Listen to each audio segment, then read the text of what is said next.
It took me 29 years to have my first pseudo book published on Kindle Direct Publishing. A couple of weeks ago I had the idea to turn some of the ideas I had into what one could call pseudo-scientific papers.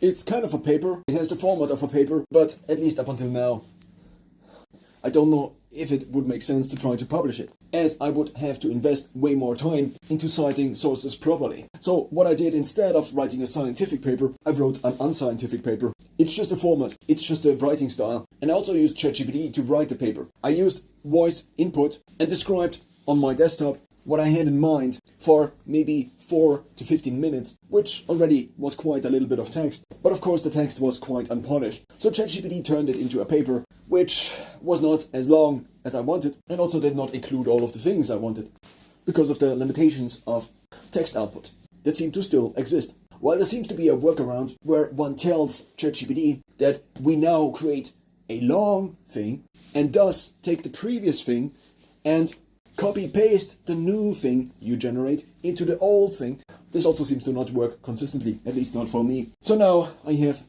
6 unscientific papers, each 2 to maybe 7 pages long. But the question is also, how much time should I actually invest into one idea? Should it be a book?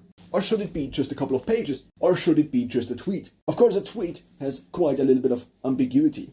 Many possible interpretations because it is so compressed. At least for me, as I don't have X Premium or whatever it is called.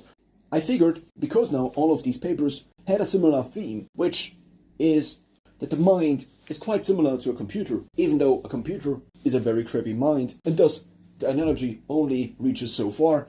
There seem to be many similarities, and thus I bundled these papers into a Word document. I then made a cover, and now I published it via Amazon's Kindle Direct Publishing. So it's not a book.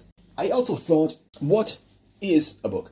And I came up with a couple of ideas for the constraint of what is a book, because previously I already had written some blog posts which had a couple of thousand words. So what is a book? Maybe it's 100 pages, but 100 pages in which format? There again, it becomes quite complicated. So maybe it's just a number of words. So a somewhat reasonable, maybe also simplified number of words would be 100,000 maybe? I still haven't figured this out, but